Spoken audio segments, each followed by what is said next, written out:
Good afternoon. I'm Chris Bolt, WAER News. It's 12:34, 33 degrees in Syracuse. So I'd actually never been east of Minnesota, so coming east to go to school, I never visited. It was like an adventure. I was 27 at the time, so drove across country, and I didn't know what I was getting myself into exactly living, but I was up for the adventure. It didn't matter. Local leaders want $5 million earmarked for expanding pre-K in the Syracuse City School District. ACTS estimates up to 400 children would be covered, making it available to all city youth before kindergarten.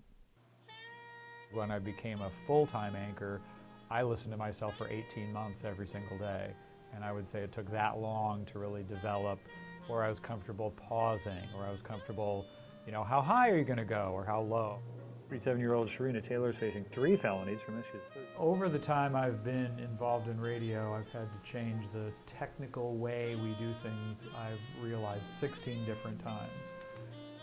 And I think maybe I'm best at this is stories that utilize music or theater or street sounds or things that have sound going on, where a piece of the story is me talking, a piece of the story is the characters in the story talking, but a real big piece of the story is the music.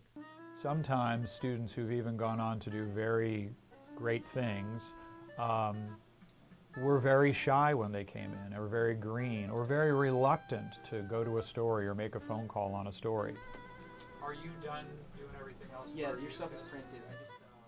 And so for me, he's helped me to really refine my writing so that I can get the important information in a story, but also do some really cool creative projects as well. I take great pleasure. I often describe it as paternal pleasure, like a father, like they're all my kids, at just seeing the growth and spurring them on to do things, quite a bit more than they would do if they just were in classes.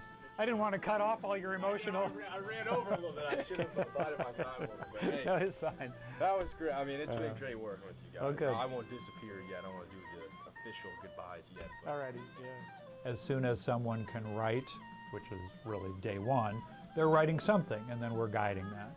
My news writing's still kind of getting there, but the great thing about Chris is that he's very patient, even though I keep messing up, he keeps being so encouraging, he keeps giving you a shot. That's really the great thing about this radio station. It really gives students a shot. After they gained a little more confidence, and sometimes we always say, and you can't say it's between a certain year, but students sometimes they wake up and they sort of get it. They get that they understand more and they have more confidence to ask a question and some things like that. Felony charges were brought against a former nurse in DeWitt for failing to administer oxygen to a patient who later died. Chris Bolt, WAER News.